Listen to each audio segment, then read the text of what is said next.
I read about this festival, like a hippie music festival, and it's a clothing option. Oh, yeah? Oh, God, dude, can you imagine being in a crowd with some naked dude sweating and, like, hairy, and he, like, gets smeared up against something you? Like that, you don't get into it. You don't get into a packed crowd like that. Oh, my God, dude, can you imagine that? Yeah, that would be Just a bunch of sweaty, hairy bodies, like, pressing and slipping against each other. It wouldn't be that. It wouldn't be that. It might, dude. No, it might. It would not.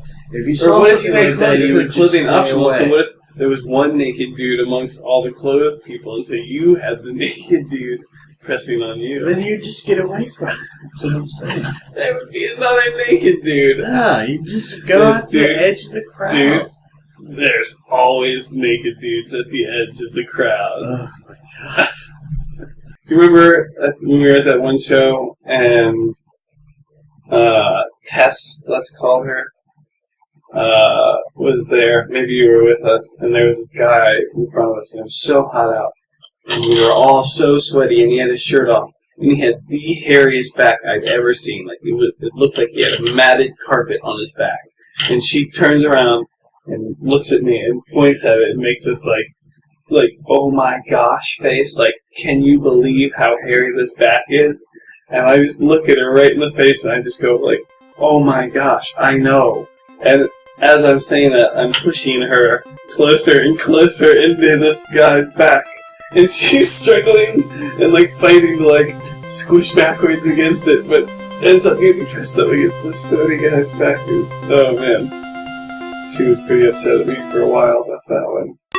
Hi, you're listening to People Are Strange, a podcast starring me, Andy. And me, JK. Please be advised, this show contains strong language and explicit descriptions of adult situations. People Are Strange is not intended to promote the use of drugs or a life in the arts. If you do decide to experiment, please do so from an informed and responsible place. Now, sit back, relax, and enjoy. Because after all, people are strange.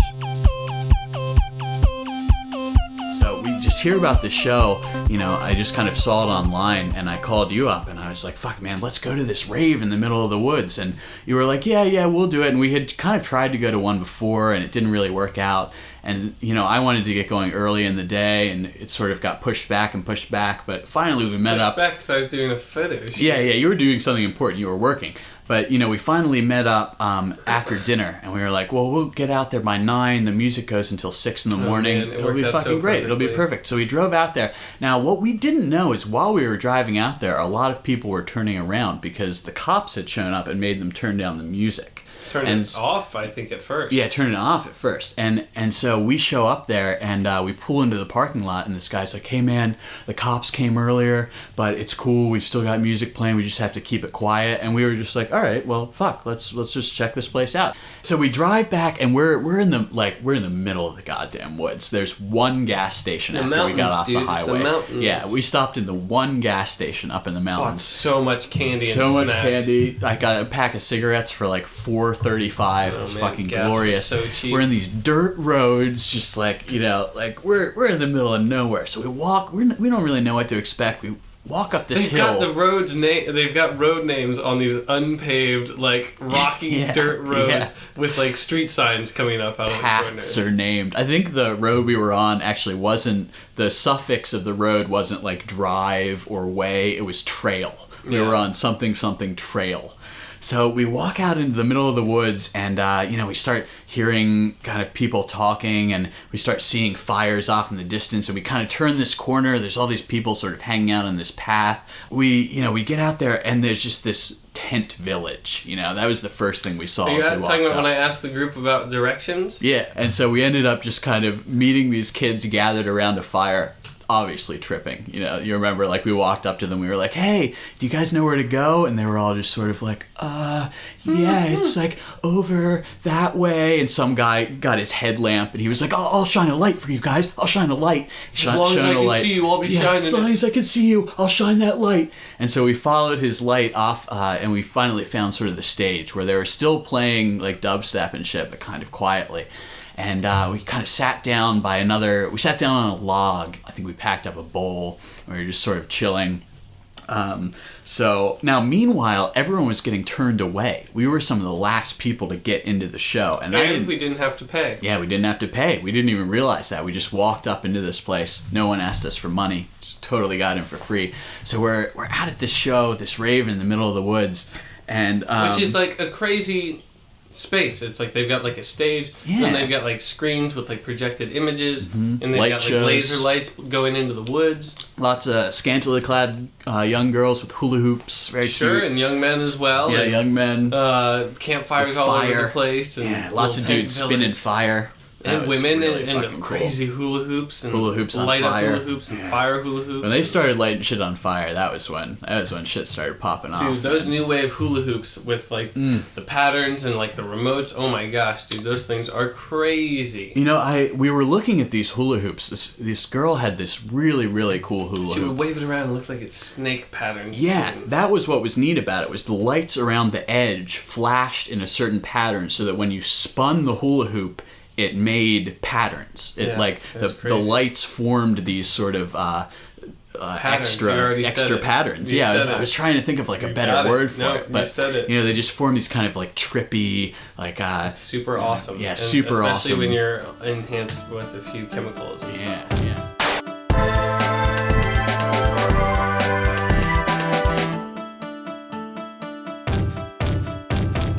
Brought this green dragon drink that had been percolated from stems, and we mixed this like it's. Wait, so explain the Green Dragon a little bit more. It's liquor distilled with weed. Yeah. So all right. So this is one of my nerdy things. So weed is soluble in two things: alcohol and fat. So when you're cooking with it, like the body can take it in those two ways. If it's bonded to an alcohol or a fat. So then when you're cooking, you have to do it with butter or oil, but you can also for example, take a bunch of stems, let it soak in a bottle of Everclear for a while, a couple months, and then you can mix that in with, say, a mango lemonade. Yeah, which is what I just had sitting on my counter. Oh my! Just grabbed some mango lemonade, put a couple tasty. of shots. It was the fucking most delicious thing ever. It feels like you're eating or drinking like a baked good. Like you can taste like the essence of weed in there amongst like everything else tasty and good. Mm-hmm. And so we like brought this and we were sipping on this and also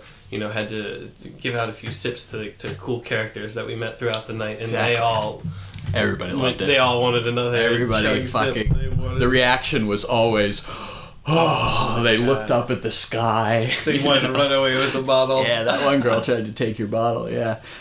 So we're just sort of chilling out. All of a sudden, JK disappears. Says, "Oh man, I just gotta chill for a second." Went and sat on this beautiful rock right next to a tree and just had to get connected. With So you were feeling good during that. You weren't like it wasn't overwhelming. Like by the time I sat down, it was like I was backing up. And like then it was like I was going underwater for a second, like my ears were like popping, and like the sound of the party was like going crazy. And like we didn't have to go anywhere. While I was sitting on that rock, we stayed in one spot and we chilled, and we met immediately. We were like, we met promoters for the party, people who we wanted to meet. We met cool characters who we wanted to meet. We met this guy who had an iguana that ate a quarter of marijuana a day. It was this huge like 5 foot. I think it was named Big Boy. That was sitting on his shoulder. Fucking massive, like 14-year-old iguana. Who we kept seeing throughout the night, and kept then thinking we were seeing throughout the night as well. Yep. He was just like the king, like sitting on this guy's shoulder, big iguana just like smile, like blissed out.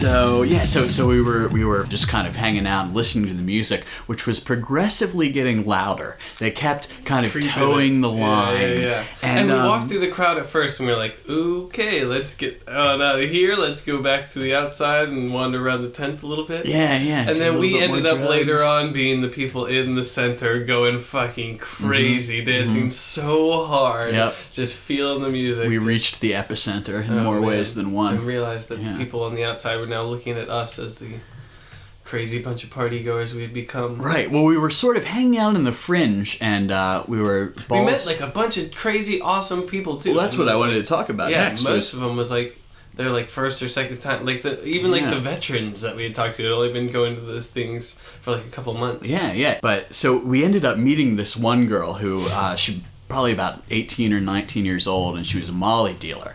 And Maybe we met her. A little older than that. I think she was 18 or 19. Yeah. I have a little insider knowledge, but yeah. So she. That's right. You found her online. Yeah, I friended her on Facebook. So we were talking to this girl who is this very young Molly dealer who has another job working in the school system, which I probably shouldn't say too much about because that's a little Just risque, don't talk right? about her too much. Exactly, yeah. So we were just talking to this really cool girl who works with kids. We were just sort of on the fringes, you know. Yeah, we were yeah. sitting on these rocks, like by the We might have been stage. smoking a bowl or And this doing whatever. this kind of cute girl came over and just was sort of standing by us and kind of glancing at us. So we started talking to her, and we ended up hanging out with She her through started most of talking the to night. us, too. Yeah. I think we initiated the It's conversation. irrelevant. It's irrelevant. So we're hanging out, and one of the weird things that happened initially was this security dude came up to me as I was handing her your $20 bill. Yeah, thanks for treating me like a 2-year-old. Yeah, sorry throughout the about whole that. process. Facilitating your deal. Well, the reason I did that was because I thought you were really fucked up, and you were also in the middle of packing a bowl, so I was trying to help. But We knew it went deeper than that later on when you kept trying to grab the bag from me. sorry, it's ingrained, man. And also it was my bag first. Remember, that's why I was We did trying to grab recycle it from bags. you. Yeah, we recycled the bag. So the security dude came up and said, "Hey, man, don't do that right out in the open. If I see it again, I'm gonna have to take it from you or get you to leave." And which was, I like that "or" in there. I'm either gonna have to take the drugs or make you leave, which made me think if he's taking drugs, those security guys are doing them. Which was reinforced later when I looked to my right and saw a big, huge dude with a beard and his security shirt taking a nitrous balloon to the face, in the middle of the dance pit. But yeah, so the security guy, we had this kind of weird interaction with him, but supposedly what was happening was the neighbors, the guys that lived kind of on the farmland nearby, were walking around the property just to see what was going on, and so they didn't really want those club drugs. They didn't really want the bags of powder. Blunts were okay. Of drugs being the only kind of perception of the festival. It was much more than just the drugs. There was a lot of music and art happening as well, and good vibrations and all kinds of stuff. Exactly, yeah. And they want it to be more meaningful than just... Yeah, it's not 100% about the drugs, it definitely isn't. I would say drugs go hand in hand with this sort of music celebration of life and energy event. That's kind of what it is. It's like a celebration of energy and youth and living life. That's what it is. It's a celebration of living life to the fullest. That's kind of what a rave is. The drugs get associated with it because that is kind of the best way to experience that event, but it doesn't have to be. You can definitely get to that mindset in other ways. The drugs kind of loosen you up and put you in that loving state of accepting everything that is presented to you.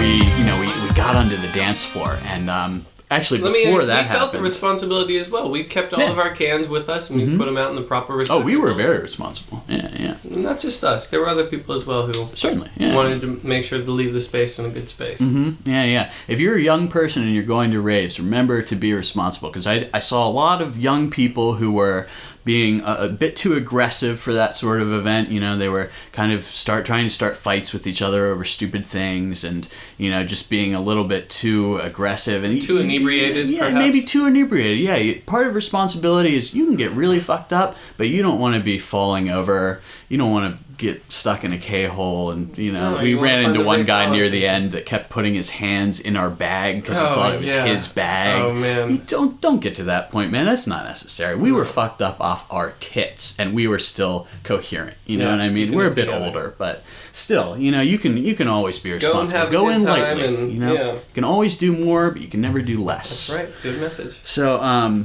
the reason that we ended up at this festival was because our friend was playing there, our sort of hippied out friend. We'll just call him DJ Dread because there's a ton of DJ Dreads.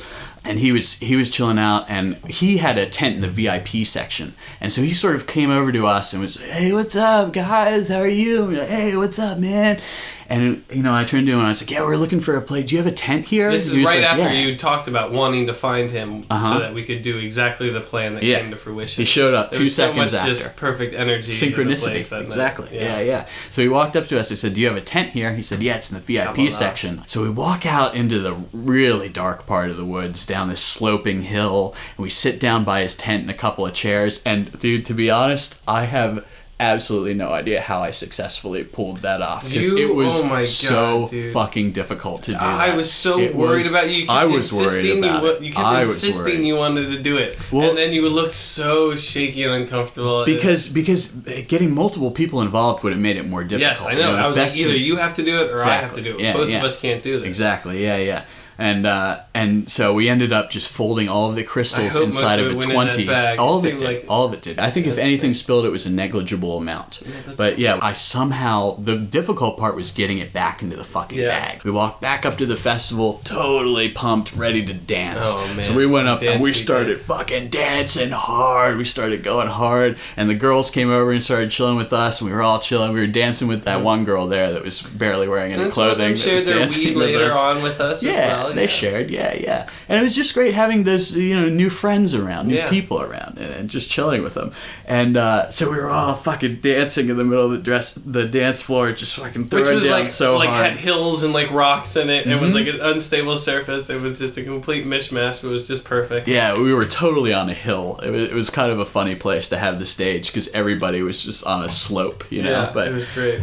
So we ended up, this DJ came on, this female DJ, I think the only female DJ that was on when we were there, and she had these big blonde dreads, kind of a bigger woman, and she was fucking throwing down so hard. She was smoking blunts, and then she started doing balloons. She started doing nitrous balloons. Attached to her face. Yeah, exactly. And we saw her later, and the only thing she said was, if you guys want one, there's a tank right over next to the stage. It's like, I think I'm good on the nitrous. So I don't get down with that too much, but so she was going hard, and I was having a lot of fun watching her. And this is when I heard something really funny that I haven't told you about yet, that because it was a little bit uncomfortable at the time, because when you're on sort of a lot of those drugs, you're kind of worried about things going wrong. You don't really want to, if people start to fight, you really want to get away from that. You don't want to be part of the negative energy. You just want positivity. I remember one of the DJs towards the end of the night was yelling at some guy who was being disruptive, and he said, yo man, I'm gonna fucking kill you if you don't calm down. And I just thought, you don't talk about killing people. No, you don't even bring that word at a up, love event, it's not what it's about. It really is about, at the jam band festivals, what they say is it's always just about positive vibes. That's their big thing. Positive vibes, man. You Good don't even vibes. talk about fighting. Yeah, and at the raves, it's plur. It's peace, love, unity, and respect, which is like a big thing that sometimes I'll get into a little bit. Yeah, and responsibility. I think that's important as well. The second R.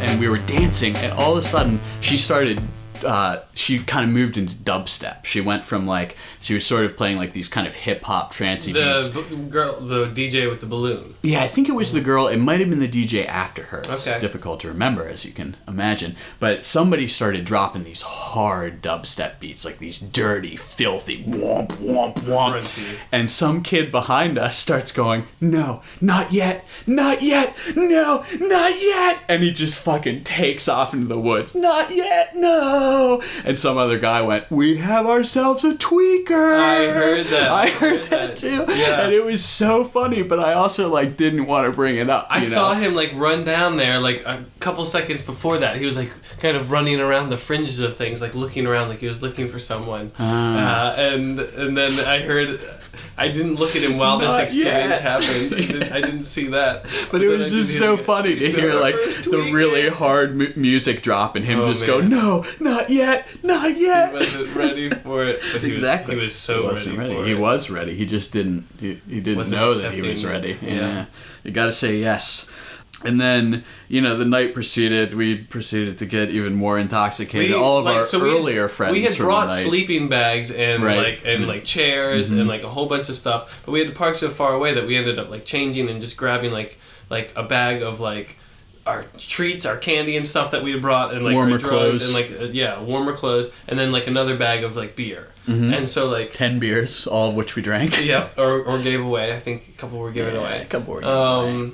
But and so like we were like, well, there's just no way we're sleeping tonight anyways. It would be cool to do that again and have a tent to like set up and have like a fire or whatever. But then not have to keep the bag. But it was every time we were dancing, we had to put all the bags in the middle of the At the circle. end of the night, everyone was like, or in the morning, people were like, shit, we got stuff to clean up. We didn't have anything to clean up. We didn't have shit. We didn't break down a tent. Walk right out of there. And it was kind of just what we did. It was perfect. It was 6:30. I turned to you. I said, hey, you want to just walk back to the car? Yeah, said, sure. Let's stop off. We got to do one errand. I got to pick something up from a guy in a green mask. Yeah, then, we'll get into that. Yeah, but there was a and little then we had to more walk past the the moon bounce. Yeah, there was a moon bounce in the middle of the fucking mountains. Moon bounce in the middle of the woods. We heard about it during the night, and we were like, what? No way, that's probably so far away. We saw it the next day, it was so close, and it was a moon bounce right in the middle of the mountains in the forest. Yep.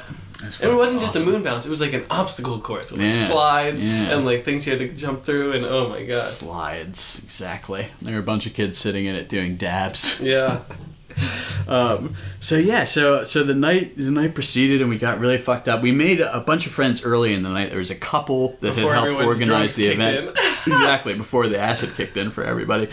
I remember at one point looking over and there were these dudes just sitting in close proximity to the stage, kind of within sight of the hula hoop dancers and stuff. And a lot of people were doing hula hoops with fire, and there were guys who would light, they looked like marshmallows. They would light these marshmallow-looking coals on fire and just fucking, spiral them around. They were all so talented. There was no danger in getting hit with the fire. Everybody knew what the fuck they were doing. I don't know about that. There were some guys spinning them, and I was not too eager to jump to the front of the line. I was like, I'll watch this from a but like as far as I saw, everything remained. I saw one fight that night, but other than that, everything was very what type safe. Of fight? When you say fight, that's a very couple of guys were just scrapping on the ground, and the security immediately moved. Fists? Yeah, immediately moved, separated them, and got them out of the festival. And that was it. That's why you gotta have that security there. Oh yeah, because and not have it be the Hell's Angels who are gonna stab people. Exactly. Yeah. No, the security guys were very legit, and they were very respectful of the event, and obviously since one was taking nitrous balloons to the face. They were chill, man. They were chill. They just wanted you to be respectful and, They were promoting the love and unity of the event. Absolutely. And respect. Yeah. That was really my first foray into that culture. Like, I've been to a couple raves and you know before. what? It was totally different than what I expected it to be. And Agreed. I was kind of skeptical going into it, and I was even skeptical at the beginning of it, but ended up having a really positive experience from it. And, that's their way of finding a little bit of space to just go out and be free. There was a message of everyone being accepted. Yeah. Which was... That's what the event info said, is nerds, rejects, and losers are welcome. Sure, it's anyone. And we saw people of all kinds. People who looked like they certainly belonged there, and people who looked like they're totally first time, and they were kind of taking it all in, and were dressed like just anyone else that you might see. And you know what? There was room for everyone. Yeah. There were some younger folk or more kind of obnoxious folk in the group. Aggressive, but you have to accept that as part of everything as well. And you have to hope that through those events they will learn that that aggressiveness and that hostility just isn't necessary. Or maybe they won't show up to the next one, and they came and found that they had their experience and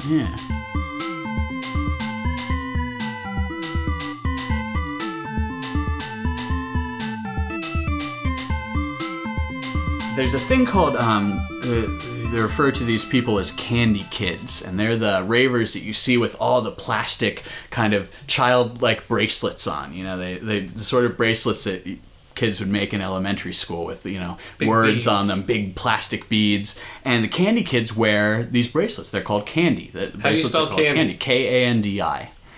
And now what's that from? I don't know. I don't know what the origin of it is. But the idea is that you trade candy with anyone who's nice to you or anyone that you like, and you meet at the festival. And there's a sort of ritual that goes along with the trading of the candy.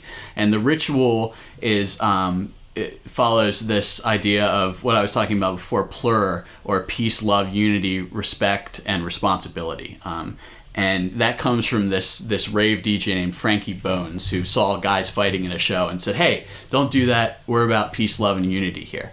And that, the rave culture has really embraced that. Especially the candy kids are the ones that really, really tend to believe in this idea of peace, love, unity, and respect. And the trading of the bracelets is a lot about that. And the idea is like you press your fingers together in a peace sign, and that's peace. And then you form a heart with your hands, and that's love. And then you clasp the other person's hand, that's unity, and then you trade a bracelet with them, and that's respect. And JK and I both got given candy that night by this guy, and that was like a really cool moment for me, like just having this guy be like, hey, this is like, and we couldn't even trade because we didn't have one. This was and he just gave them to us. Yeah. And that was really cool of him. And like, I really felt accepted in that moment. Like I already did feel accepted, but that was like a moment when I really felt like I grasped the purpose of the middle of the woods rave. And this is when the sun was coming up over everything, and we're getting to see this kind of cool environment out in front of us. And he had things written on them and got to.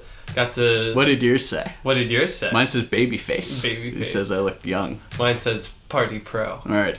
Now he was one of the only guys that was our age, because I remember he said, "You look young. I'm going to give you one that says baby face." He was older than us. Yeah, and I said, "You want to know how old I am?" He said, "How old are you?" I said, 26. He said, "I'm 28." Is that it? I thought he was older than that. No, I think he was 20. Well, dude, it didn't matter. You keep talking about people's ages and shit there, but the point was there. It didn't really matter. We were all there. No, it's cool. Well, it's interesting because not as many people our age go to that sort of thing, because I think it's kind of viewed as this like young sort of kid and if thing you have where a they're job just going and, crazy. But that's and are kind of settled into this routine of things. Yeah, and it's in a hard less to shake up adventurous, that routine. But yeah, because it's certainly an adventurous kind of thing to do, to go drive out to this rumored place. That you're not really sure about the experience, and park your car There's an element of danger in some space and go walk up this fucking hill and the rocky road. And, but you know what? It was awesome. Yeah, no, it was absolutely amazing, and I really like believe in that sort of culture, and it's we went to we were in a state that is a bit more conservative. We were in sort of a backwood. I don't want to say backwoods because there's a lot of cool stuff going, but it is a conservative state. Sure. We're out on the East Coast. We're kind of down south, and I think for a lot of those kids, they probably grow up in conservative families. A lot of them, probably have. I think we met a decent amount of like transgender or gay people there. That's probably the one place they really are accepted. It's like going out. Or even if they're not, they just like listening to music and like dancing or like whatever. It was a place where everyone could come out and make their own little, pitch a tent wherever they wanted in the space in the woods. Have their or mingle in amongst whoever. We had plenty of people invite us to come over and hang out in their space that they set up. It was we just bumped good vibes, bro. Guys, all around. Yeah, guys had made fires, and this one guy would keep waking up from his hammock in his campsite that we were all hanging around in and talking and keeping him awake, and he would keep waking up and going and put more firewood on the fire so that we could keep hanging out there. It was a huge communal effort to keep the fires going. That was really cool. You saw all kinds of people gathering up firewood. Everybody at one point would be like, I'm going to build a fire now, and they would do it. Take 30 seconds and go find some wood. And those fires never went out. There was multiple fires. And in the morning, they were used. Like people were coming down and were getting a little chill, and if they were used throughout the night too, they were used. Putting on sweatshirts, gathering around the fire. Yeah. Or they're dressed in bikinis and need the fire to not get hypothermia. They had, there's some of those like weird furry hats or like weird furry hats. Yeah. I love them.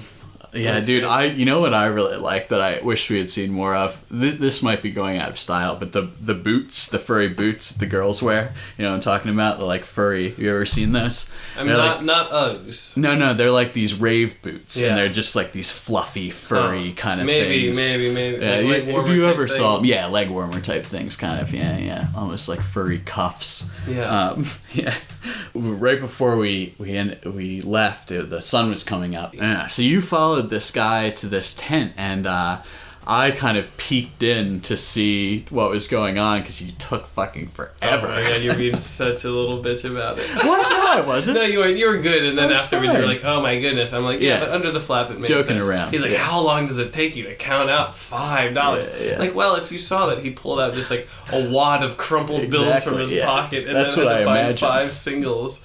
It takes a little But the while. funny thing was, though, is I poked my head under this tent, and this dude just has a green face mask Oh on. my His God. face is just covered by this green plastic And we had like mask. woken him up from a slumber too. Like, Yeah. he was sleeping. I don't know if he was sleeping with the mask on or had to take a couple seconds to collect himself and find that when he woke up. I feel like he put the mask on to protect his identity. Yeah, could be. Which Maybe he was a little bit but maybe he was unnecessary. just sleeping But with then it. again, if you're selling to strangers, you might as well put a mask on. You know? Yeah, why not? Why not? Thank you for joining us for People Are Strange. If you enjoyed the show, please like us on Facebook. Subscribe to us on YouTube and iTunes. Email us, andyandjk@gmail.com. And most importantly, tell your friends. I'm Andy. And I'm JK. Be sure to check back with us next week for another exciting new episode of People Are Strange.